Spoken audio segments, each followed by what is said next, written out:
Salut Laurent, Salut Pablo. merci d'avoir accepté mon invitation.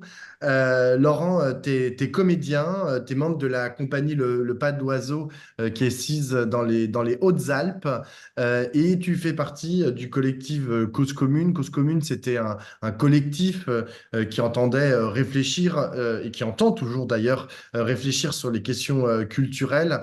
Au sein de la gauche, vous étiez constitué au moment de la constitution de la NUPES en 2022 et vous avez indiqué il y a quelques jours rejoindre et soutenir le nouveau Front populaire. On va parler donc de culture dans ce contexte un peu particulier où le Rassemblement national, l'extrême droite est aux portes du pouvoir. Ma première question, c'est, on a vu beaucoup de tribunes, y compris de toi, hein, on a pu te lire notamment dans l'Humanité, mais il y a beaucoup d'artistes qui, à travers des tribunes collectives ou individuelles, ont signé des appels à voter contre l'extrême droite, à se mobiliser contre le Rassemblement national avec toujours la même interrogation, mais qui prend de plus en plus, j'ai l'impression, de force. À quoi ça sert en fait que les artistes aujourd'hui prennent position contre le Rassemblement national, ou plutôt est-ce que ça sert encore à quelque chose qu'ils prennent la parole aujourd'hui? Ça, c'est une bonne question. En fait, ça a été un peu paradoxal. J'ai l'impression qu'on est un peu comme sur une arythmie par rapport aux militants plus politiques et syndicaux. C'est qu'on a eu tout de suite une prise de position de Ariane Mouchkine qui nous a beaucoup intimidés, en fait. Dans Marianne. Dans Marianne, qui a été reprise beaucoup par les mouvements de droite et d'extrême droite, hein, il faut le dire, qui disait en gros, bah, c'est notre faute, on est fautif et les gens veulent plus nous entendre, donc il faut se taire, on n'a rien à dire. Il faut qu'on arrête de parler. Et moi, ce texte, alors évidemment, tout le monde a une estime incroyable pour le travail de Ryan Mouchkine, hein. Là n'est pas la question. On a été très nombreux à le prendre un peu comme un coup de poing, et donc on est sur une espèce de décalage sur l'action. Juste dire un mot avant de revenir sur pourquoi il faut prendre la parole, pour dire que c'est la mobilisation du monde culturel aujourd'hui, elle est incroyable. C'est-à-dire que tous les jours, il y a des appels, mais aussi tous les jours, il y a des actions concrètes. Moi, j'habite dans les Hautes-Alpes. Ce soir, il y a une soirée culturelle à Gap avec plein de groupes de musique qui vont venir jouer, des artistes, on va lire des textes, etc. Hier soir, à Marseille, il y avait une grosse mobilisation. Mais c'est pas le... Effectivement, il y a eu des textes, des directeurs de CDN, le mouvement rock'n'roll, dans le rock'n'roll qui a publié un texte hier qui s'appelle Le rock emmerde le RN, avec tous les labels indépendants, plein d'artistes de groupes de rock différents. Cette mobilisation est beaucoup plus forte que 2022, beaucoup plus forte que 2017, et même, j'allais dire, par rapport à 2002, où là, il y avait eu une espèce de vague sociétale, on sent que le secteur culturel est pris d'une peur, en fait, comme une espèce de réveil un matin qui dit non, mais en fait, là, ça y est, c'est possible, comme si toutes les alertes précédentes étaient un peu, j'allais dire, symboliques. Oui, on dit qu'on est contre l'extrême droite. Là, j'ai le sentiment, moi, que c'est beaucoup plus profond. C'est-à-dire que ce n'est pas seulement les têtes de pont de réseau, les grands directeurs de théâtre ou les intellectuels, les artistes, les techniciens du spectacle, les écrivains. Il y a aussi, dans le monde littéraire, une forte mobilisation. Euh, que je croise, les personnes à qui je parle ont une espèce d'inquiétude folle, vraiment, qui est presque intime, c'est-à-dire vraiment comme beaucoup de citoyens, en fait. Et quand tu me poses la question, est-ce que ça sert encore à quelque chose, j'allais dire, je ressens quelque chose de profond. Et pour moi, c'est aussi important que les agents EDF se mobilisent. C'est aussi important que les cheminots se mobilisent, chacun avec leur manière de lutter. Il y a des AG dans les entreprises, mais il y a aussi des AG dans les théâtres. Ce soir, il y a une AG à Paris, il y a des AG au Festival d'Avignon. Et on sent qu'il y a une mobilisation, une lutte, quelque chose qui vient vraiment du terrain et qui n'est pas seulement des tribunes dans des journaux. Et je me permets de dérouler un petit peu ma pensée, juste pour dire que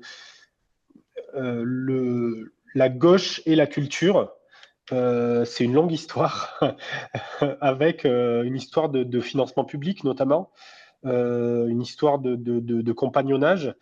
Et moi, quand j'ai commencé à militer, on disait beaucoup, j'étais militant au Parti communiste il y a longtemps, il y a plus de 20 ans, le discours, c'était augmentation des budgets et liberté de création. C'est-à-dire, en gros, il faut plus d'argent pour la culture et les artistes doivent être indépendants.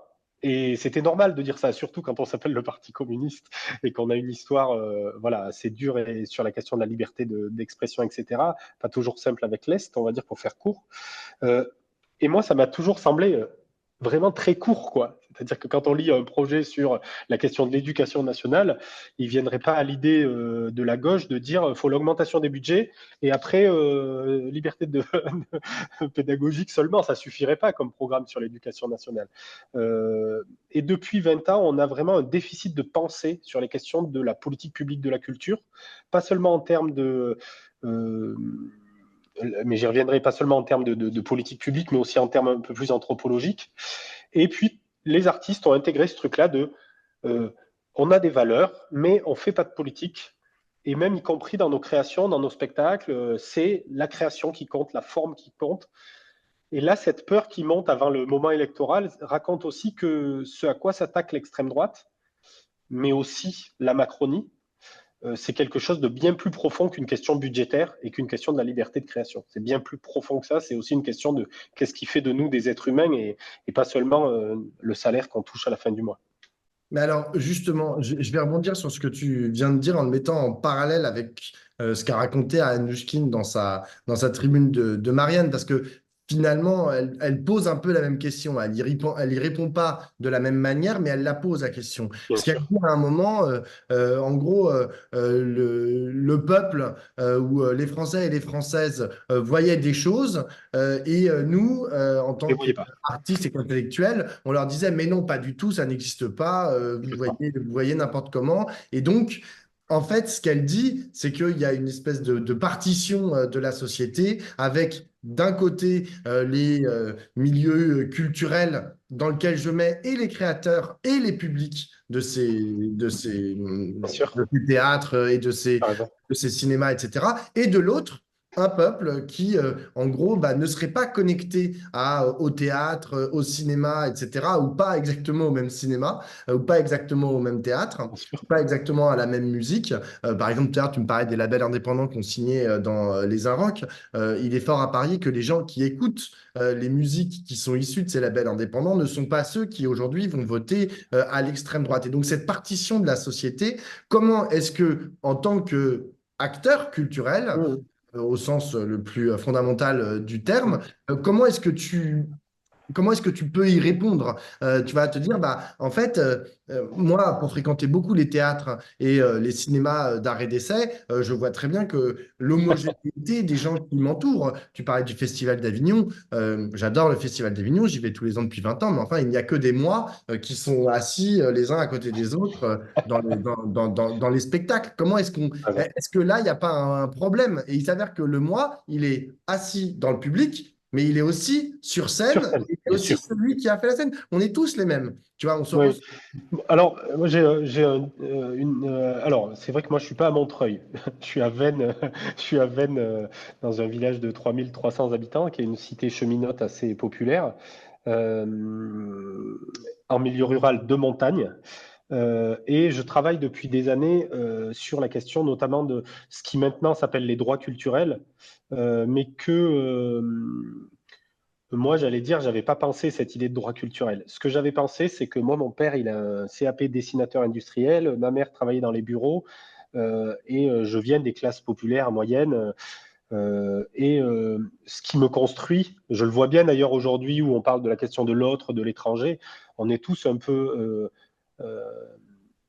on ne peut pas saucissonner la société en tranches, mais nous-mêmes, on n'est pas des stéréotypes. C'est-à-dire que moi, par exemple, je vais au théâtre, je pense, sans doute autant que toi, mais en même temps, par exemple, je suis fan du Tour de France, par exemple. Ouais. Et j'adore le vélo, c'est une de mes passions. Très souvent, ce que dit Ariane Mouchkine, pour revenir à ce que dit Ariane Mouchkine, c'est une partie du théâtre français arrive à vivre sur l'endroit qui est le sien et qui est nécessaire et qu'il faut défendre, hein, je m'y oppose pas, mais qui est l'endroit d'une création et d'une production qui peut vivre dans son propre réseau. C'est-à-dire qu'évidemment, il y a plein de compagnies qui diffusent uniquement dans des théâtres, uniquement dans des théâtres publics, et qui arrivent à vivre de ça et qui gagnent leur vie comme ça. Par contre, dans le monde culturel, il y a plein d'autres choses. Et l'exemple de la musique est hyper intéressant. Quand tu parles des labels indépendants, moi j'ai un fiston qui a 18 ans, il m'amène dans les salles de rap à Marseille grâce au Pass Culture, hein, comme quoi le débat est partout. Le rap français n'a pas attendu qu'il y ait des appels dans l'IB ou dans les Inrecuptibles pour avoir des prises de position contre le Rassemblement national. D'ailleurs, sur Internet, c'est assez étonnant, c'est-à-dire qu'on a le positionnement de gens issus des classes populaires, parce qu'en fait, je reviens toujours, peut-être je suis un vieux marxien quelque part dans ma manière de penser la société. Les influenceurs qui se sont positionnés très vite, c'est aussi qu'ils ont des parents qui viennent des classes populaires, qui sont des parents parfois issus de la diversité, comme on dit maintenant, même si j'aime pas trop cette formulation. Et donc, il se joue de la lutte des classes dans la culture. Et je reviens à cette question des droits culturels. Les droits culturels, pour des gens comme Ariane Mouchkine ou comme des directeurs de CDN, c'est une révolution.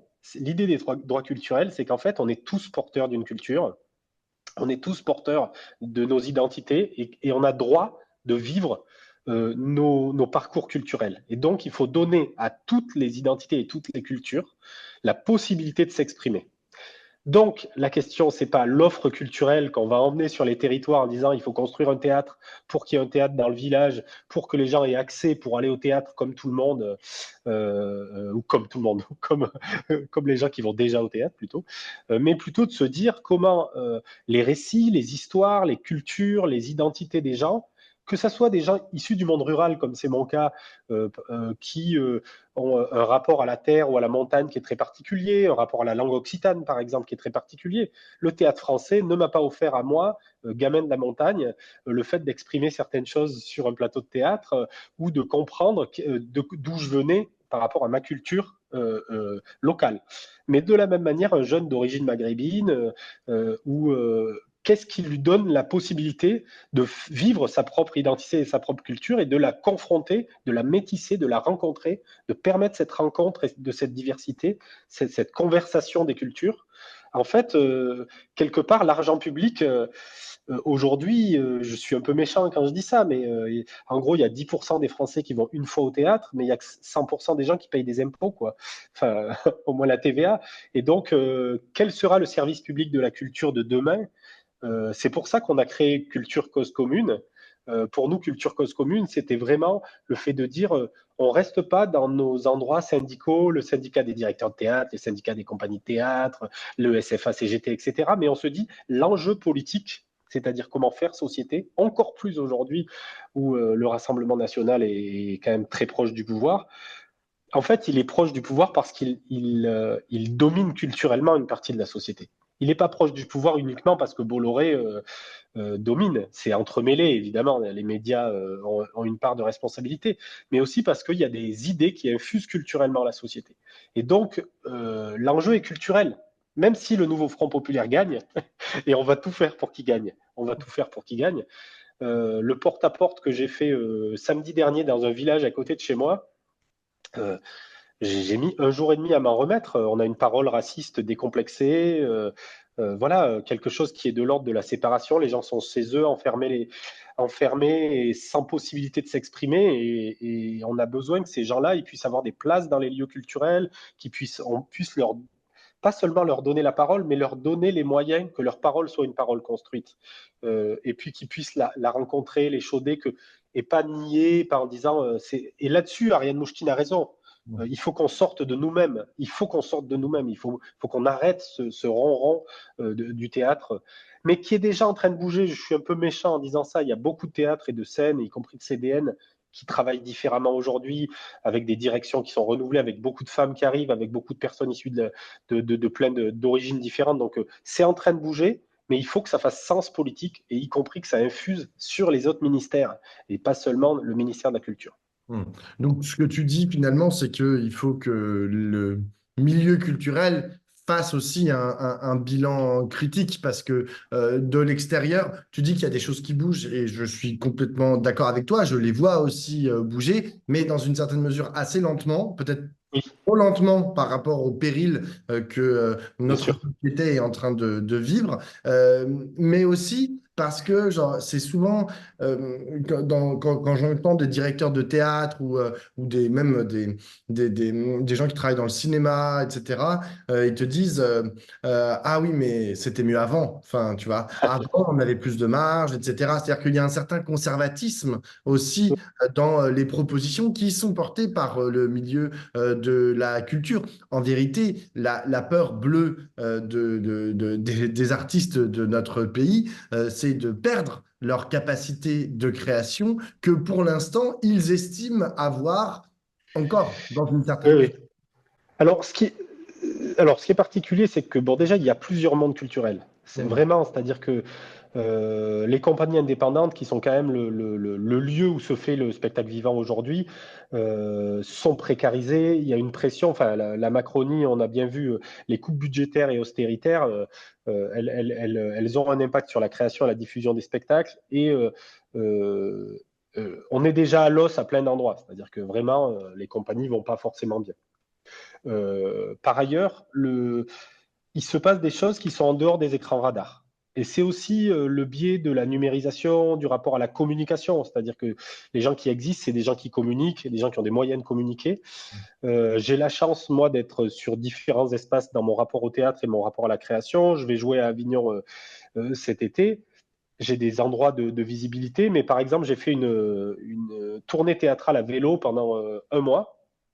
Et j'ai joué dans toute la région sud, dans à la fois des théâtres conventionnés, des scènes nationales, mais aussi des cafés associatifs, des villages, etc. Et dans ces endroits-là, et dans les quartiers populaires, euh, la manière de vivre la culture est différente. Et le ministère de la Culture est vu comme un État lointain qui serait là pour favoriser une élite ou je sais pas quoi, des grosses compagnies, alors qu'en fait, il se passe des choses sont faites sur le terrain avec des compagnies qui sont sur les territoires, qui infusent, qui travaillent avec les publics, qui travaillent avec les enfants dans les écoles, dans les collèges, qui essayent de donner du sens dans leur travail. Et quand tu dis la présence du Front National nous inquiète comme un corps de métier, sans doute tu as raison, on a peut-être un peu peur de perdre y compris financièrement. Mais je ressens quelque chose de plus profond. Alors peut-être c'est ma manière de voir le verre à moitié plein, à moitié vide, mais je ressens quelque chose de l'ordre de la montée du racisme et de la séparation, c'est-à-dire on est dans une société segmentée, de la concurrence de tous contre chacun, etc. Nous, c'est la négation de notre métier, quoi. C'est-à-dire que de manière anthropologique, la question c'est qu'est-ce qui nous relie? Qu'est-ce qui fait que on va vivre ensemble? Et un spectacle, c'est aussi sortir de chez soi, se rencontrer. Il n'y a pas de vigile à l'entrée d'une salle de spectacle enfin, sauf que peut-être en région parisienne un peu plus, mais en tout cas, personne, en tout cas, chez moi, dans mon village, il n'y a pas de vigile. Mais en tout cas, tout le monde peut rentrer. On essaye il y a du théâtre de rue, il y a des choses sur les musiques actuelles, sur les concerts, sur des festivals qui parfois tiennent avec des bouts de ficelle dans des villages, dans des villes, avec juste 3 concerts. Et autour des 3 concerts, les associations vont se mobiliser pour faire un repas, pour faire venir la famille, travailler avec le groupe d'alphabétisation du coin. Enfin, euh, ces choses-là, il faut qu'on les raconte. Et vraiment, on a besoin des médias là-dessus aussi. Il n'y a plus aujourd'hui dans la presse culturelle, c'est quand même globalement un peu effondré avec des regroupements, etc. Plus personne. Il y avait un journal à l'époque qui s'appelait Cassandre qui racontait tout ce qui se passait sur le terrain, qui aujourd'hui a disparu. Il nous manque des journalistes et des médias qui racontent ce qui se passe sur le terrain autrement que par la logique de tête d'affiche et de personnes un peu connues, parce qu'il se passe des choses merveilleuses. Et une dernière chose qui pour moi est très importante et qui va dans la logique du combat politique qu'on est en train de mener, et peut-être pour terminer, euh, il nous manque des lieux. Il nous manque des lieux au sens où des lieux, j'allais dire safe, au sens où tout le monde puisse entrer, des lieux où il n'y ait pas forcément que du théâtre ou que de la musique, mais qui soient des lieux d'éducation populaire, où les enfants viennent pour autre chose. Peut-être il y aurait l'animateur médiation numérique qui expliquerait aux personnes âgées comment se servir de leur téléphone portable. Et puis le soir, il y a un concert de jazz, et en même temps, il y a la réunion de quartier ou la réunion du club de badminton, je ne sais pas, mais en tout cas des lieux qui mêlent la vie quotidienne des gens, leur quotidien, qui puisse être un bar, un café associatif, et la vie artistique et culturelle des compagnies qui sont sur les territoires, les groupes de musique. C'est comme s'il manquait un chaînon manquant de la décentralisation culturelle, comme si la décentralisation culturelle, elle n'avait pas atteint le fait d'être au cœur de la population. Et donc, il y a toute une partie de la population dont les théâtres, avoir une scène nationale sur un département, c'est très bien, mais l'étage qui fait qu'on va passer de chez soi à la scène nationale, la distance, elle est trop longue. Et donc, je pense que la gauche a vraiment le nouveau Front populaire a un chantier à faire d'inventer une nouvelle décentralisation qui partirait du terrain, qui inclut la question des droits culturels et qui retisse la société, reconstruise, donne de la confiance aux gens, leur donne du pouvoir de vivre ensemble, quoi. Et et c'est vraiment un enjeu de terrain. J'entendais un de vos débriefs avec Catherine où tu évoquais là, cette question-là de remettre les mains dans le cambouis. Je pense que les artistes ont envie de le faire, sont prêts à le faire. Ils font leur part du gâteau sur ce temps électoral. Je peux vous dire qu'ils y vont, ils passent des heures. Moi, je vois beaucoup de techniciens du spectacle, d'artistes qui se mobilisent, et pas seulement pour leur pomme, mais au service d'un combat collectif. Il faudra aussi que le nouveau Front populaire ait cette notion-là que faire reculer le Front National, c'est pas seulement gagner de manière électorale, mais c'est gagner de manière culturelle en profondeur, vaincre sur les idées de racisme qui courent dans la société, redonner un droit à l'information à tout le monde, faire vivre les droits culturels, le droit à la création pour les enfants. Enfin voilà. Je suis un peu enflammé, mais c'est un sujet Non, non, important. mais tu as raison. Je pense que le moment a besoin de ce type d'enflammage, si je peux me permettre de le faire ainsi. Mais juste, j'ai une dernière question. euh, Parce que tu m'as parlé de mettre en récit, en fait, cette culture et cette gauche déjà là, en fait, sur le terrain, déjà là, en train de faire des choses, genre au plus proche des Français et des Françaises, et en étant les Français et les Françaises. Tu vois ce que je veux dire? Et, Ouais, j'ai euh, compris. et donc, le mettre en récit, ça veut aussi dire en parler à un échelon national, on va dire. Et moi, j'avoue que je suis très, comment on dit, affligé par le fait que ben, nos hommes et nos femmes politiques de premier plan, hein, ceux qui passent dans les télés, dans les radios nationales et qui ont voix au chapitre au niveau national, lorsqu'ils sont de gauche, ne parlent jamais de culture. Bon, en gros, ça ne les intéresse pas. La dernière fois que j'ai entendu un mec parler de culture, c'était Jean-Luc Mélenchon pendant la campagne 2022. Et en fait, Claire Chazal arrive à 23h30 après 3 heures de trucs et elle dit à Jean-Luc Mélenchon, alors la culture, vraiment pas de question, très ouverte. Et Jean-Luc Mélenchon lui répond le jeu vidéo, à vrai dire pourquoi pas. Et il répond pourquoi enfin, et la justification du jeu vidéo, c'est parce que c'est la première industrie créatrice ou créative française et que c'est celle qui emploie le plus, avec le plus de croissance, etc. Il trouvait que c'était une façon, pourquoi pas le jeu vidéo, vraiment, j'ai aucun problème. Mais par contre, la Bien sûr. justification par le nombre d'emplois et le poids économique, je trouve ça très problématique. Et je mets ça en parallèle, cette absence en fait de discours à un niveau national sur la question culturelle, avec le Rassemblement national. Ah, parce que alors là, l'extrême droite, eux, ils y vont, hein. Le Zemmour, personne ne lui pose la question, genre sur la culture, mais tout seul, genre dans les interviews, il est là, on va supprimer le ministère de la Culture, on va le remplacer par le ministère des Beaux-Arts et du Patrimoine, ou je sais pas quoi, mon cul sur la commode. Pareil, les porte-paroles du Rassemblement national, hop, on leur, vraiment, de toute façon, les journalistes politiques n'ont pas l'idée de leur poser des questions sur la Bien culture. sûr. Mais eux, par contre, ils savent très bien qu'il y a un enjeu à mener. Et ils y vont. Le wokisme dans le cinéma, genre le théâtre, c'est que des oisifs qui vivent de l'intermittence du spectacle, etc. C'est-à-dire qu'il y a une espèce de... Eux, ils ont compris en fait qu'il y avait un enjeu. Eux, ils jouent la bataille culturelle Bien à fond. sûr. Et nous, on est là, non, non, pas du tout. On abandonne. Donc, est-ce que quand tu écoutes ben, notre gauche, hein, au sens le plus Hmm. large possible, qui est aujourd'hui regroupée dans le Front populaire, est-ce que tu te dis, merde, on n'est pas à la hauteur sur le sujet? C'est pas le moment Ouais. de Ouais, désespérer, je vais mais pas trop taper sur nos copains de la gauche, mais c'est vrai que bon, là, les 15 dernières années, les programmes au moment des présidentielles étaient vraiment quel que soit le parti de gauche, hein. Le Parti communiste a eu une histoire là-dessus, avec une capacité de production assez forte Ouais.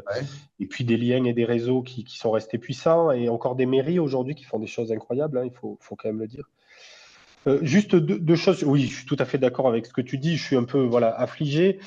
Moi, ça me fait penser à deux choses. La première chose, c'est cette question du nouveau récit. C'est-à-dire que d'un côté, on ne parle jamais de culture, et de l'autre, du côté des Verts, de la France Insoumise et même du Parti Socialiste, je ne sais pas si le Parti communiste utilise ce vocabulaire-là, il y a toujours cette question du nouveau récit qui revient, qui est on est dans une phase de transition écologique, il va falloir inventer une nouvelle société, et comme on nous renvoie toujours à l'écologie punitive, il y a toujours cette question du nouveau récit de, et, en fait, on va vivre différemment, donc il faut qu'on raconte le fait qu'on vive différemment. Mais la connectique entre le fait qu'il faut écrire un nouveau récit anthropologique qui construise la société et le monde culturel et artistique, le lien ne se fait pas dans l'esprit des gens. C'est-à-dire, c'est Mm. très souvent, il y a une formule dans la gauche qui dit il faut rassembler les forces politiques, mais aussi les forces syndicales, sociales et intellectuelles. Et il y a toujours ce et intellectuel qui arrive à la fin, ou et culturel qui arrive à la fin de la liste, mais jamais personne ne se pose la question comment on rassemble les syndicats, c'est une question qu'on pose souvent. Comment on rassemble les associations, on se pose souvent cette question. Mais comment on rassemble le monde culturel et artistique? Jamais aucun dirigeant politique ne se pose la question. Les artistes, ils sont là pour faire le nombre au moment des élections, pour ajuster les pancartes et faire des discours dans les meetings de temps en temps et signer des tribunes. Mais le questionnement de quelle est la question que posent les artistes dans la société, enfin, pour moi, tout ce qui s'est passé autour de MeToo, par exemple, c'est très intéressant. Enfin, MeToo au sens très large, hein, jusqu'au dernier mois, au positionnement de Judith Godrèche. Pour moi, on est dans la culture, là. Vraiment, on est dans les questions artistiques et culturelles, des droits culturels. Comment on raconte, comment on invente un nouveau récit sur la place des femmes dans la société et sur la question de la parole des gens et la parole des enfants, comment on les entend, les enfants, les femmes, sur ces récits-là.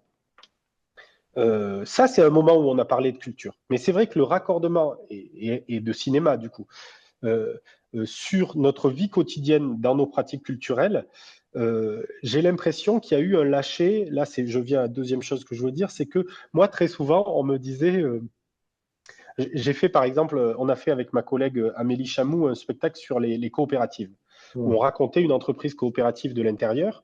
On a eu la chance de le jouer à beaucoup d'endroits. Et parfois, les directeurs de théâtre nous disaient oui, mais vous prêchez des convaincus. Et ça, c'est une phrase que j'ai eue très souvent. Et cette phrase-là, de question de prêcher des convaincus, partirait du principe que les 300 personnes qu'on a dans la salle ou les 400 personnes qu'on a dans la salle sont tous de gauche et Ouais. qui savent tous ce que ça veut dire la question de partager la responsabilité dans une entreprise. C'est-à-dire pas un petit sujet. Je sais Mm. que Regard est en scope, donc je sais que la question de faire ensemble dans une entreprise, je peux vous assurer que le public du théâtre français, il n'y comprend rien. Et il ne sait pas ce que ça veut dire, enfin, il sait ce que ça veut dire intimement travailler, mais travailler ensemble autrement, il n'avait pas forcément ce récit-là. Et très souvent, la gauche et même les metteurs en scène, les directeurs de théâtre ont eu ce truc-là de dire non mais nous, on se mouille pas dans la société, on va pas se prendre de front des sujets contemporains parce que on est des artistes, on est des créateurs, donc l'important c'est la forme, la poésie, les mots, etc. Ou enfin voilà, les questions de scénographie, etc. Mais prendre à bras le corps cette question du racisme, mais bon sang de bonsoir, il va falloir des commandes publiques. Il faut demander aux artistes de travailler sur ces sujets-là. Ça ne veut pas dire être moral pour dire le racisme c'est pas bien et vivre ensemble c'est très bien, mais ça veut dire comment on invente des formes et des manières d'être au monde dans la relation avec tous les enfants d'une même école, parce que nous dans la même école on est dans un milieu rural populaire, donc on a à la fois des cités HLM, je vais un peu vite, hein, mais et des jeunes, des fils de paysans quoi, et ils habitent dans la même classe et des fils de bobos, quoi, on va dire.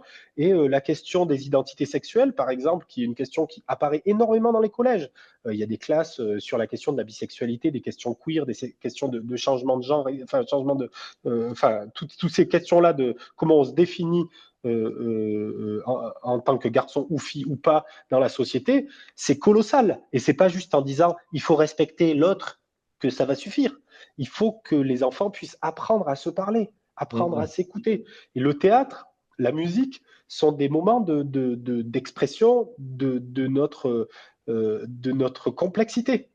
Et c'est pour ça que je parlais tout à l'heure en rigolant de dire, moi je suis fan du Tour de France.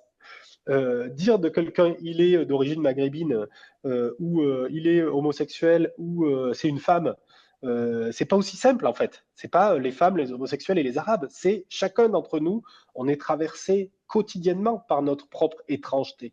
Et Mm. cette étrangeté-là, en fait,